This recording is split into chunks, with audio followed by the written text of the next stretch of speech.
जाती। रानी और दासी बैठे प्रभु की चर्चा करें, नाम कीर्तन करें। अब ऐसी व्याकुलता हुई कि मैं देखूं ही नहीं। एक दिन हाथ जोड़कर कहा, इंद्र नीलमणि की ललित त्रिभंगी लाल जी की श्री विग्रह सेवा की रचना हुई। बड़े भाव से विराजमान किया और जो दासी प्रेम पगी हुई दृष्टि से देखा तो मानो साक्षात प्रभु का आवेश उसमें हो। आनंद तो बहुत आ रहा था पर हृदय की जो मांग थी वो पूरी नहीं। कैसे मैं इंद्र नीलमणि प्रभु को साक्षात फिर प्रश्न, सेवा भी कर रही हूं, नाम कीर्तन भी कर रही हूं, प्रभु आ क्यों? उनका आपको बताएं, प्रभु के लाडले संतों की यदि सेवा बन जाए तो निश्चित प्रभु का साक्षात्कार। जहां भगवत प्रेमी महात्मा वहीं भगवान है। मद भक्तायत्र गायंती तत्र तिष्ठामि नारद। भगवान कहते हैं, नारद मेरे भक्त जन जहां मेरा नाम कीर्तन करते हैं, गुण कीर्तन लीला कीर्तन करते हैं, वहां मैं विराजमान होता हूं। तो यदि आप ऐसा कर पाए कि भगवत श्री विग्रह जहां विराजमान पास में संत निवास बनाए और दूर दूर सेवक लगा दे, जहां संत भगवान दिखाई दे आदर के साथ बुलाया जाए और उनको भोग पवाया जाए, उनकी सेवा की जाए। संत सेवा में ही हरि का साक्षात्कार होता है। बड़ी सुंदर पद्धति। भजबे को दो ही भले, कह हरिदास। पहले हरि सेवा विराजमान थी, अब हरिदास हो। अब रानी ने प्रधान जो निजी सेवक थे दूर दूर लगा, जहां कहीं वैष्णव संत जन दिखाई देते आते, संत निवास में उनका प्रभु की तरह आदर होता, भोग पवाना। और एक चिक डाल दी थी महल की खिड़की में, बाहर से कोई अंदर है ऐसा नहीं दिखाई देता, अंदर से देख सकते, संत जनों को देखते तृप्ति हो। रानी की एक मर्यादा होती है, दासी बार बार आप एक दिन तो ब्रजमंडल के भगवत प्रेमी महात्मा की मंडली गई। जो ही ये पता चला ये ब्रज से आए हैं, विशेष आकर्षण, क्योंकि अपने प्यारे के जन सब बंधनी है, पर प्यारे के लीला स्थलियों में रहने वाले केवल जिस नाम रूप की हम आराधना करते हैं उसी में तन्मय होने तो विशेषता हो जाती है। दासी देखिए ब्रजमंडल से आए हुए, अरे ये तो ललित त्रिभंगी श्याम सुंदर के अनुरागी संत जन है। वैसे ही संतों का आदर होता, विशेष आदर हुआ। अब वो सब करताल मृदंग आदि के द्वारा भगवत लीला के पदों का गायन कर रहे हैं, सुख प्रवाह हो रहा है, बिल्कुल भगवत साम्राज्य छाया हुआ है आनंद। रानी ने अपनी गुरु रूपा दासी से कहा कि अब तो अब दूरी बर्दाश्त नहीं हो गई, हमें इन संतों के समीप बैठकर इनके दर्शन करते हुए अपने जीवन को तभी कृतार्थ पाएंगे। अब ये चिक डालकर खिड़की से दर्शन करना नहीं हो सकता, चल पड़े। रत्नावती जी का हाथ पकड़कर दासी ने कहा, ये उचित विरोध खड़ा हो जाएगा, आप यहीं से दर्शन कीजिए, ये कुल की मर्यादा है। क्या करेंगे कुल की मर्यादा? अब सत्य आपसे कहते हैं, बिल्कुल भय नहीं, मैं बिल्कुल ये रानी पने की मर्यादा में निर्वाह अब किसी से नहीं। लोग कुटुंब जग के जे कहियत पहले सब ही निदरी हो। ये जो परिवार के जन हैं, सगे संबंधी हैं, पहले इनका मैं त्याग करूं, कोई मर्यादा नहीं, क्योंकि मर्यादा अब प्रेम की होगी, अब नेम प्रेम का होगा। अब त्यज लोक धर्मान, अब लोक धर्म की मर्यादा नहीं होगी, अब प्रेम धर्म की मर्यादा होगी। प्रेम धर्म अन्य किसी नियम कानून को नहीं, प्रेम का एक स्वतंत्र कानून है। पहला, वो किसी भी नियम को नहीं रहने देता, सांसारिक। प्रेम का एक स्वतंत्र नियम है जो अपने आराध्य देव में तन्मयता प्राप्त करके भूल जाता है। न लाज तीन लोकन की, न वेद को कहो करे, न शंख भूत प्रेत की, न देव जच्छते डरे, सुने न कान और की, दृशे न और इच्छना। ये प्रेम का नेम है। जितने कुटुंब के संबंधी कहे जाते हैं, जो अपने कहे जाते हैं, आज से किसी की कान नहीं मानेंगे। जो संसार के भोगों में सुखी रहे, पर मेरा सुख तो प्रभु है।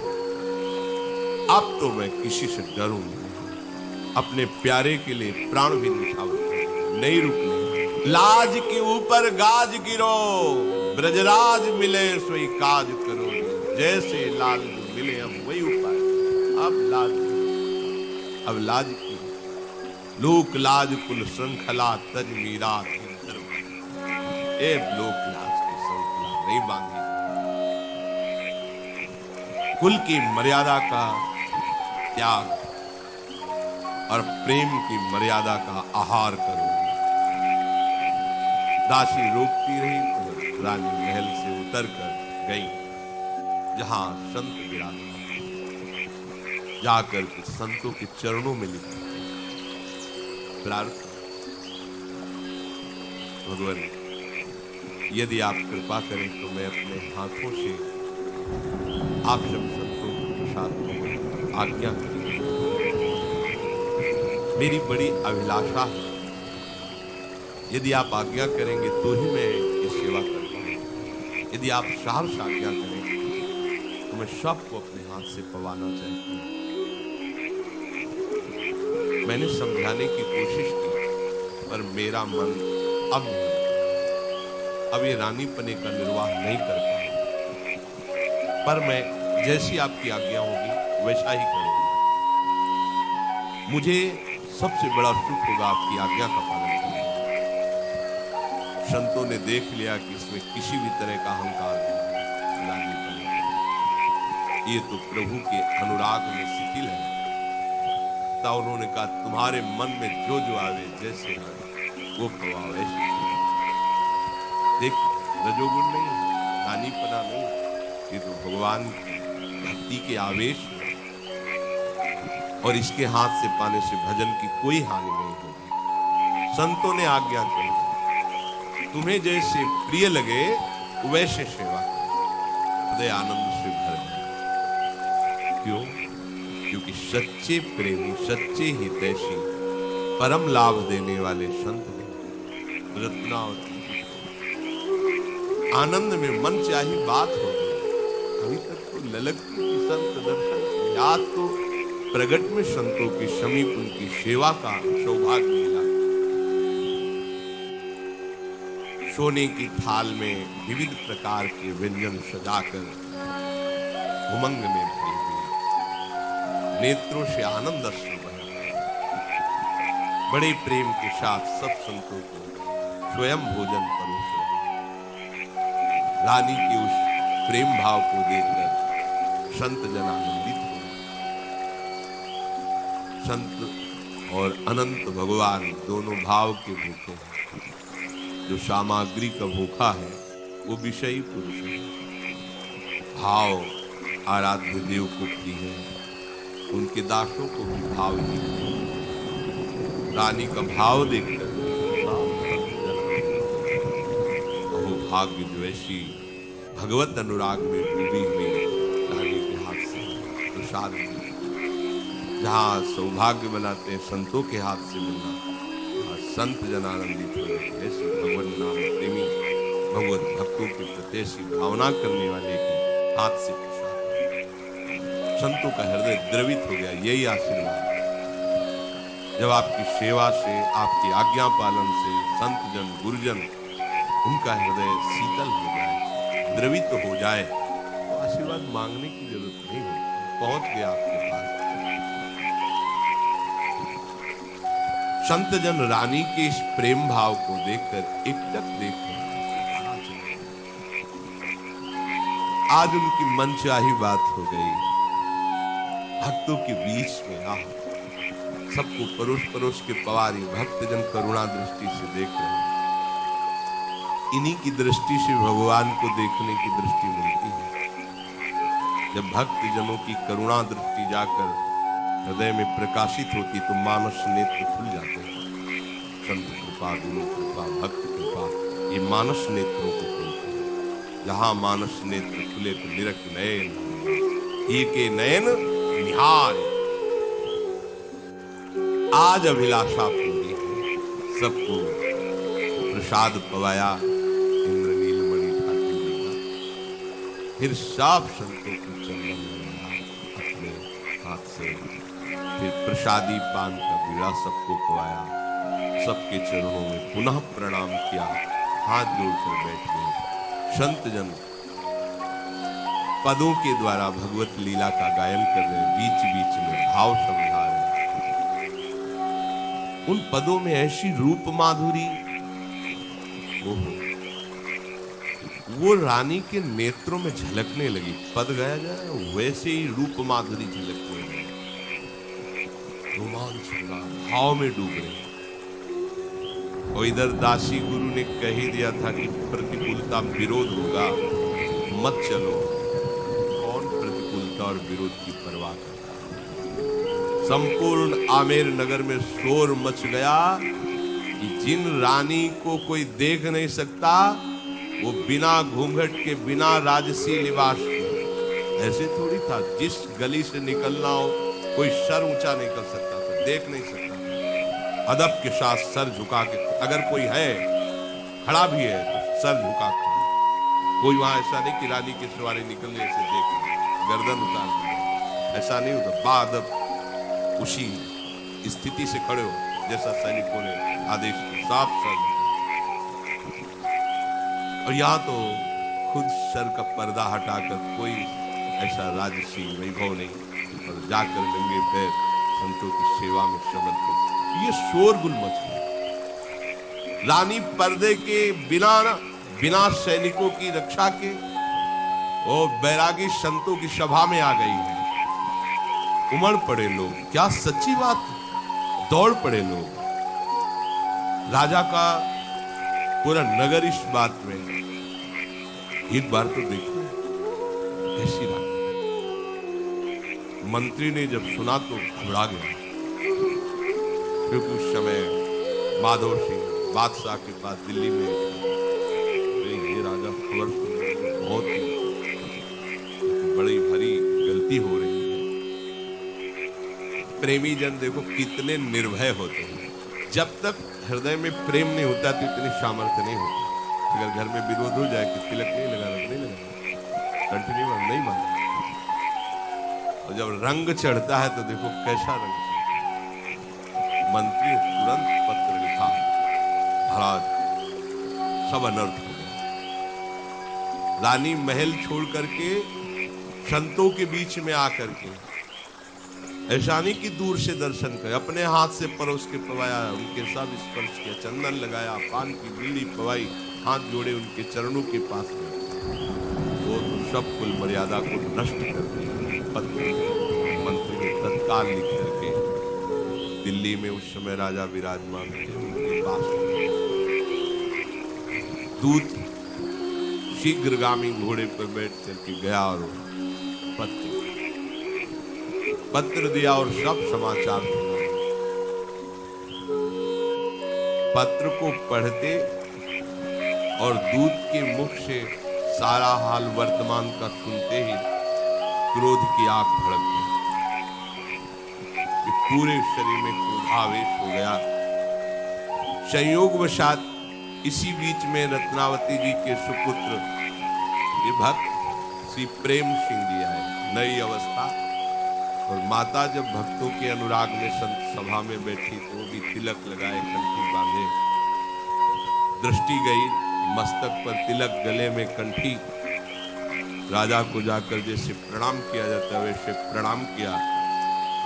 समीप में सेवक ने, महाराज आपके पुत्र प्रेम सिंह आपको प्रणाम कर रहे हैं। राजा ने आंख उठा के वैसे ही क्रोधावेश में थे, देखा वही कंठी वही तिलक, तो कहा आ गया मुंडी वैरागियों का बेटा। पूरी सभा में प्रेम सिंह नवीन अवस्था के बड़ा दुख हुआ। ऐसा उपहास सभा में, दिल्ली की सभा, ऐसा उपहास। वो शांत हुआ, कुछ नहीं। राजा झुकते हुए सभा से खड़े हुए। प्रेम सिंह सर झुकाए खड़े थे, अपमानित करके क्रोध में भरे हुए राजा भीतर चले गए। प्रेम सिंह के मन में इस बात का दुख था कि कैसे असभ्य वार्ता कर रहे महाराज। समझ में नहीं आ रहा था कि ऐसी अपमानजनित बात क्यों कह रहे हैं। पीछे वहां जो विचार प्रदान करने वाले मंत्रीजन बैठे थे, उनसे कुछ ऐसा क्यों बोला। तो उनका अभी आमेर से पत्र आया था और पत्र में ऐसा सब लिखा था कि हमारी मां ने कुल मर्यादा का त्याग कर संतों की सभा में जाकर बैठ गई, संतों के समीप नाचना गाना। तो अभी अभी पड़ा, उतने में तुम आ गए, तुम्हारे माथे पे कंठी तिलक देख करके फिर उन्होंने कहा। वो प्रसन्न हो गए, अच्छा ऐसा, तो फिर हम धन्य हो गए। अगर हमें उन्होंने कहा मोड़ी के, वैरागी के, तो आज हमें गर्व है। ये भक्त की ही है। आज मुझे गर्व है कि आज मुझे भगवान के भक्त का कहा गया। मेरी मां वैरागिनी और संतों की सेवा वाली कही गई, तो मैं उनका पुत्र, मुझे गर्व का विषय। मैं समझ नहीं पा रहा था, तभी सर झुकाए खड़ा था, कैसा क्यों बोले। तुरंत उन्होंने भाव से माताजी को स्मरण करके प्रणाम किया कि आज हो भाग्य मुझे ऐसी मां मिली। उनका हृदय परम शीतल हो गया, बार बार मां के चरणों का स्मरण कर रहे हैं। ये तो बहुत बड़ा पद मिला, जिसे लोग कहते हैं कि अगर हम माला जपते हैं तो लोग उपहास करते हो, कहते हैं अरे भगवान का बड़ा भगत है, ये तुम्हारी बेइज्जती हुई क्या। अरे ये तो और आनंदित होने की बात है कि अब लोग भी कहने लगे भगवान का भक्त है। अब तो उनको सुनना ही पड़ेगा। पहले तो हम ही मान रहे थे कि हम भगवान के भक्त हैं, अब लोग भी कह रहे भगवान का भक्त है, तो उनको अपनी लाज बचाने के लिए मुझे भक्त बनाना ही पड़ेगा। इसमें हमको रोने की या परेशान होने की, जो लोग मुझे भगत कह रहे हैं। तन मन आनंदित हो गया। वो अपने निवास में आए और वहीं से पत्र लिखा। यदि आपने अपने हृदय में भगवत भक्ति धारण किया है तो मां, मैं आपसे प्रार्थना करता हूं, छोड़ना मत, चाहे सर कट जाए। अपने प्राणों की बाजी लगा देना, पर अब ये भक्ति भाव का त्याग मत करना भयाने पर, क्योंकि राजा प्रतिकूल हो चुके हैं।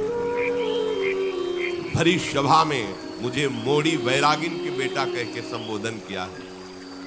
यद्यपि लोक में इसे अपमान कहते हैं, पर मैं इसे बहुत बड़ा सम्मान मानता हूं। अब मैं मोड़ी और वैरागिन का ही बेटा कहलाऊंगा, क्योंकि यही सत्य मार्ग है। और आपको चाहे सर कटवाना पड़े, अब ऐसा नहीं होना चाहिए कि आप डर जाओ और पीछे हट जाओ। शीश की बात, कष्ट सह करके, प्राण देकर भी अब भागवत धर्म की रक्षा करें।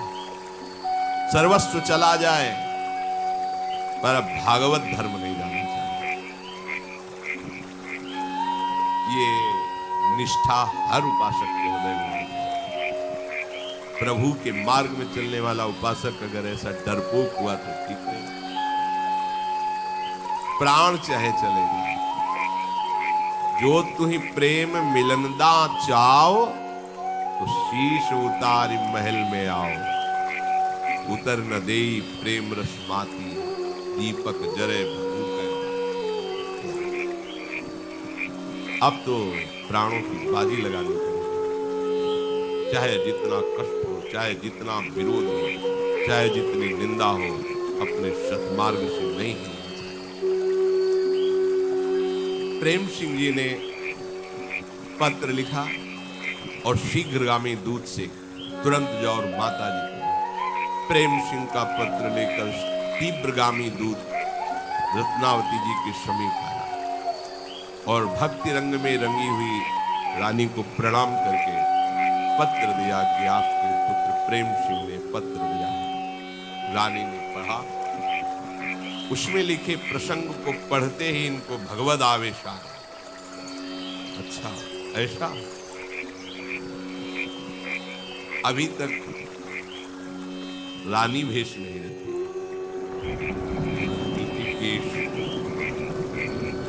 सुंदरित्र फुलेल से श्रृंगार होता, संत सभा में ही बैठी मुड़वाया, नाव बनाने वाला नाव उसको बुला, वहीं के संत जहां कोई पर्दा से नहीं देख सकता था, खुले मुंडन नापी ऐसे अपने बालों को मुड़वा दिया, मुंडी।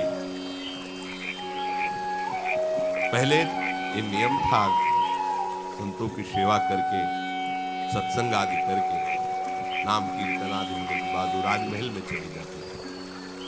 परंतु उन्होंने कहा आज के बाद जो ठाकुर जी रनिवास में मंदिर था, बुलवा लिए ठाकुर, स्वयं नहीं गई, बुलवा लिया। आज के बाद राजमहल में प्रवेश नहीं करें, राज अन्न नहीं खाए।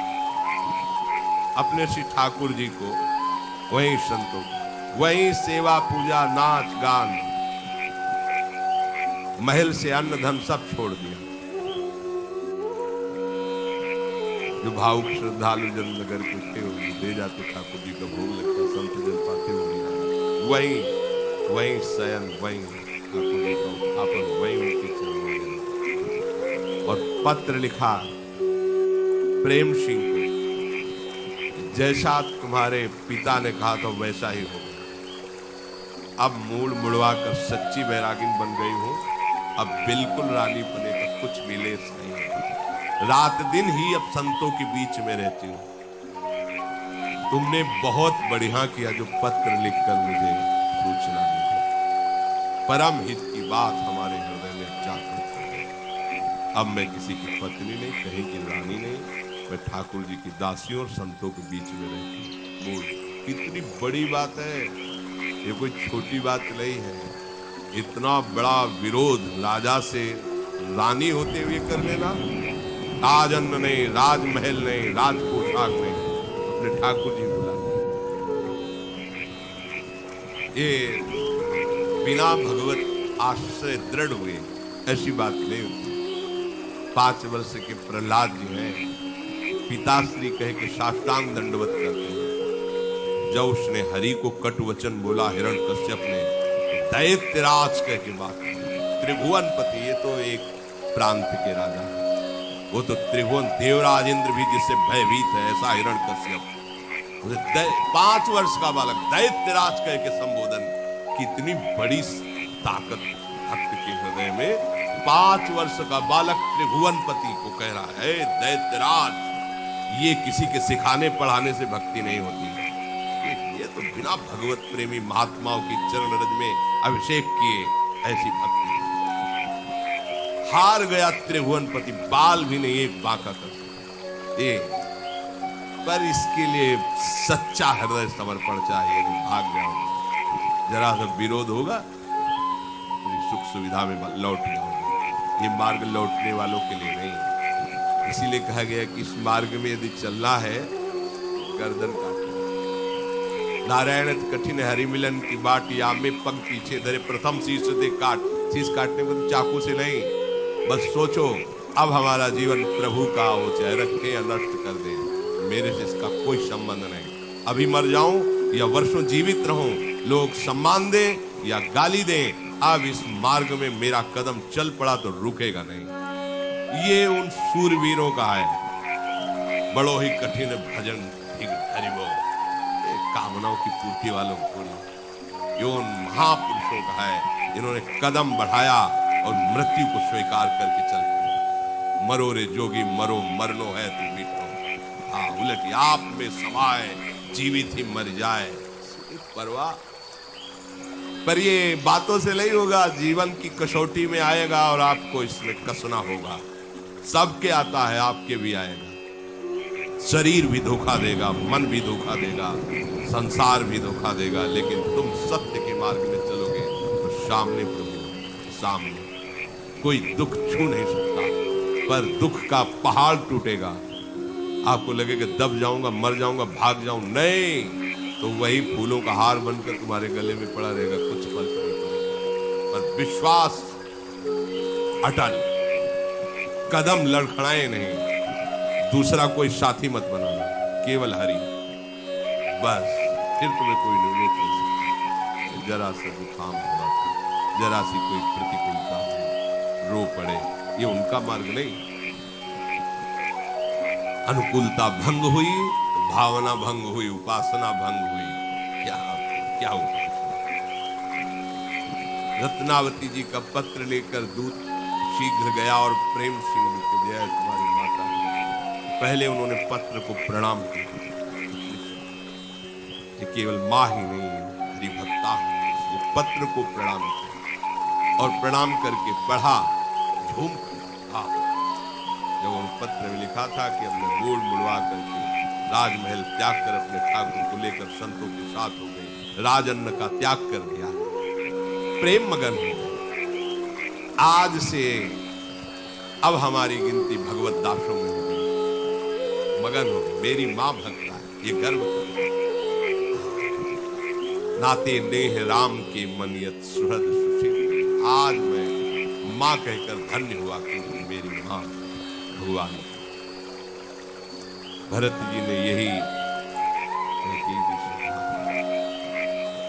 मेरे को निमित्त बना दिया, मेरे प्राणनाथ को 14 वर्ष का वनवास, मुझे राजगति। शब्द ऐसे कठोर, पापिनी, आज के बाद कभी मां शब्द नहीं निकलेगा तेरे। आज मेरे जीवन आराध्य प्रभु को मुझे निमित्त बनाकर 14 वर्ष का वनवास दिया, आज के बाद कभी मां शब्द उच्चारण नहीं करूंगा। जब प्रभु 14 वर्ष की अवधि पूरी करके आए तो बड़े कैकेयी जी के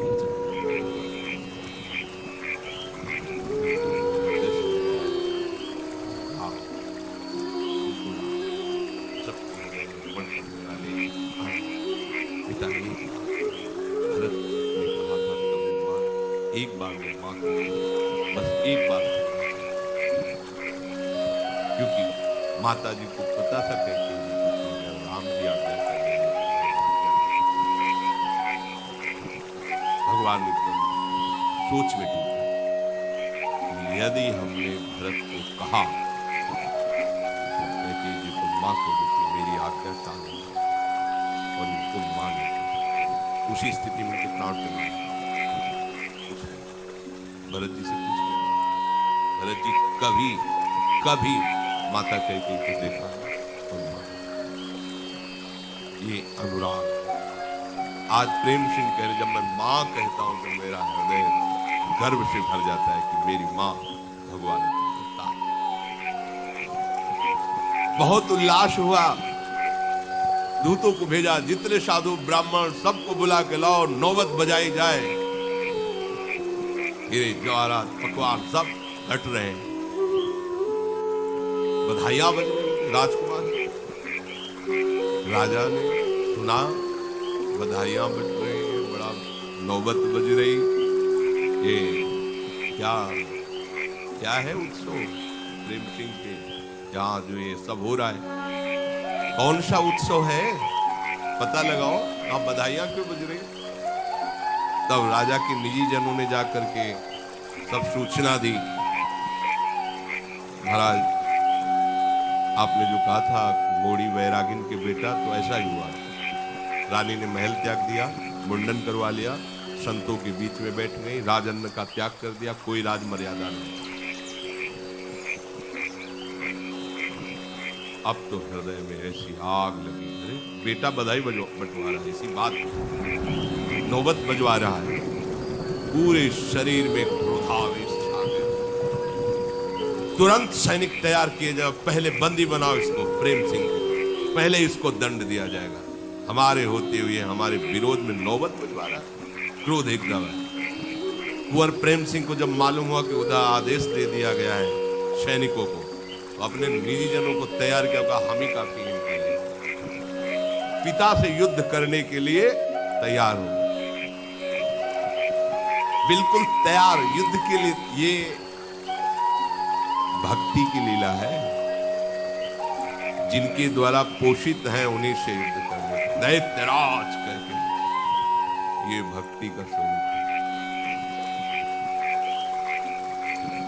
सब मंत्रीजन, दोनों तरफ के विज्ञजन आ गए। अपने ही घर में जब आप सैनिकों के द्वारा युद्ध प्रारंभ करेंगे तो दूसरे को अवसर मिल जाएगा कि आप परास्त हो जाएंगे, दूसरे जो शत्रु राजा है वहां पर चढ़ाए। ये सब क्या हो रहा है?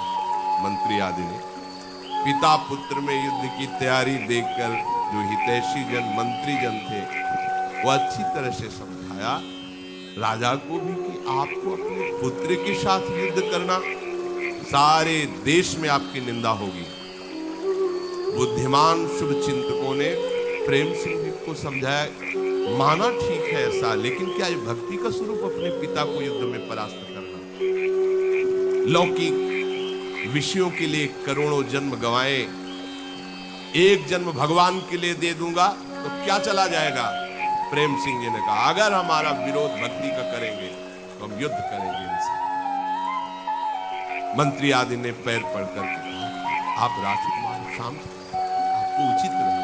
उधर राजा के पैर पकड़, आपका ही पुत्र है, आप शांत हो जाइए, प्रजा क्या सोचेगी, अभी समय नहीं है। उनका भी बाजा बजवाना बंद करें, ये बांटना बंद, वहां जाए। मंत्रियों ने ये नौबत मत बजवाओ, बंद कर। प्रेम सिंह ने मान लिया कि आप लोग सलाह देते हैं, ठीक है, नहीं बजवा।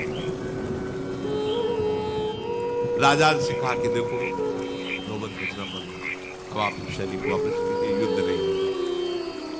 माधो सिंह अब दिल्ली से चले और आमेर आ गए। नगर में निकट पहुंचते ही लाखों लोग घेर लिए। महाराज तो राजा ही है। महाराज बड़ा अनर्थ हो, विरोधी भाव वाले। अब राजा मन में क्या करे? कैसे, कोई उपाय नहीं सूझ रहा। भवन में, राजमहल में प्रवेश किया और मंत्री को बुलाया। नाक कट गई। अब क्या? ये जो नाक वाले लोग हैं ना, ये बहुत परेशान होते हैं इसी नाक। मंत्रियों को बुलाया और राजा ने कहा, मेरी तो नाक कट गई, अब वो जुड़ तो नहीं सकती, पर खून जो बह रहा है उसको तो बंद कर दो। अर्थात मेरी नाक कटा के बैरागिन हो गई, मेरे नाक के नीचे रहकर नाचेगी गाएगी, कम से कम इसका तो कुछ उपाय करो। ये कैसे मरेगी? जब तक ये मरेगी नहीं तब तक नाक कटने के बाद जैसे खून बहता रहता है वो हमें रोज जलन पैदा करेगी। मंत्रियों से सलाह ली, कैसे मारा जाए? मंत्रियों ने कहा, अगर आप किसी तरह राजबल का प्रयोग करके रानी की हत्या करते हैं तो नगर में ऐसा नहीं कि आपके ही पक्ष में बहुत से लोग रानी की जय जयकार करते हो, प्रणाम करने आते हैं, वो आपके विरोध में खड़े हो जाएंगे, किस किस का आप गला काटेंगे? तो राजा ने कहा कि फिर आप विचार कर उपाय करो, इसको मारना ही है, आप इसको मैं जिंदा नहीं देख सकता। तो उनका ऐसा जंगल से एक पिंजड़े पे जंगली सिंह बंदी बना के लाया जाए और उसी संत निवास के दरवाजे पर पिंजड़ा अड़ा दिया जाए। अस्त्र शस्त्र से सुसज्जित राज सैनिक रहेंगे, अंदर सिंह जाएगा, संतों को, रानी को, दासी को, सबको खा जाएगा। फिर वो जब लौटेगा तो पिंजड़ा ही पिंजड़े में बंद करके, हाँ हाँ ये उपाय, और फिर बात बन जाएगी। आपने नहीं मारा, बस इतनी बात। रानी के सामने छोड़ दिया, राजा राजी हो गए। अब उपाय किया गया, सिंह पिंजड़े में बंद किया गया। ला करके जैसी सलाह हुई थी ठीक संत निवास के दरवाजे पर पिंजरा सेट कर दिया, खोला गया, दहाड़ करके सिंह उससे बाहर निकला। वही गुरु स्वरूपा दासी जोर से बोली, रानी सिंह, जंगली सिंह। और उस समय वो ठाकुर जी की अर्चना कर रहे, सेवा कर रहे। सिंह जोर से आवाज हुई, सिंह ने भी दहाड़ की, करे हरि सेवा भरी रंग अनुराग दृग, सुनिए है बात नेकु नैन उन टारे हैं, भावे ही तु जाने उठी अति सन्माने, अहो आज मेरे भाग्य श्री नरसिंह जू पधारे। ये भक्तों की भावना, उनको कहीं भय भावना सच्चाई वही शोभालय दिखाई, फूल माल पहिराई रची टीको लागे प्यारे हैं, भोनते निकसिधाए मानो खंभ फारी आए, विमुख समूह तत्काल मारी डारे हैं। नृसिंह आया, रानी ने कहा दोनों का सिंह, दोनों का सिंह नहीं नृसिंह। ये भक्त कभी अपनी भावना से तिल भर भी नहीं हटता। उस समय भगवान की अर्चना में लगी हुई थी, नेत्र प्रेम में डूबे हुए प्रभु का श्रृंगार कर रहे थे। जी कहा सिंह, दोनों का सिंह दृष्टि घुमाई, देखा बाल फटकारती हुई भयंकर रूप में कदम बढ़ाते आ गया। अहो अहो स्वागत।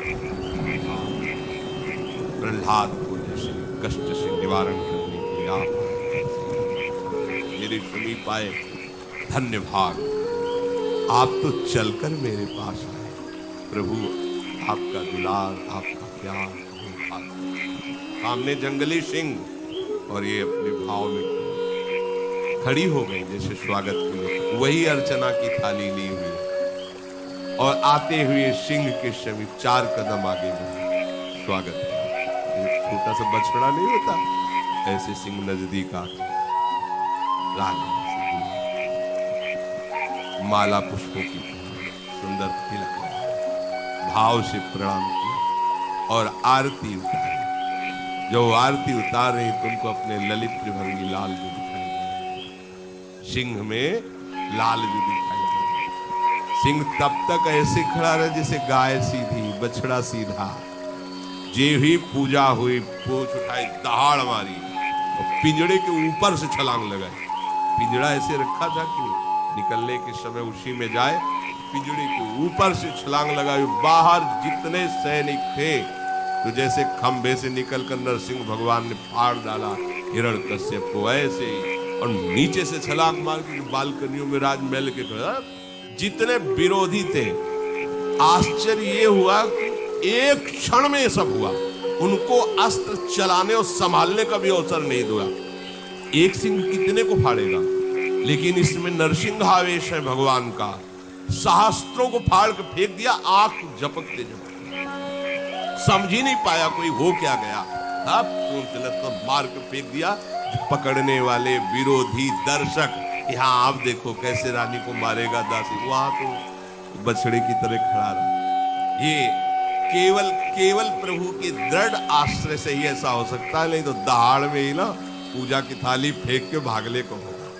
क्योंकि अगर थोड़ी भी निष्ठा गई तो वो है वही मत्ता परतरम नान्यत किंचित अस्ति धनंजय। विमुखों को तत्काल मार दिया और जोर जोर से गर्जना करके आनंद की चाल में से जंगल की किसी की हिम्मत नहीं थी कि सिंह के आसपास। भूप को खबरी भई रानी जू की सुधी लई, सुनीनी की भांति आप नम्र हुए के आए हैं, भूमि पर साष्टांग करी हरी मति भई दया, आप आए वाके वचन सुनाए हैं, करत प्रणाम राजा बोली अजुलाल जू को, नेक फिर देखो एक और ये लगाए हैं। बोले नृप राज धनु सब ही तिहारो धारो, पति पे न लोभ कही करो सुख भाई है। राजा ने पूछा मार डाली गई, रानी अकेले मारी, दासी भी मरी, संत भी मरे? बोले एक भी नहीं महाराज। क्यों? बोले एक दो नहीं मरे, हजारों मरे, लेकिन आपके सब मरे। क्या हुआ? जब सिंह अंदर गया तो रानी के सामने घुटने टेके, रानी ने पूजा की, प्रणाम किया, आरती की, बाहर निकला तो आपके हजारों लोगों को, हजारों सैनिकों को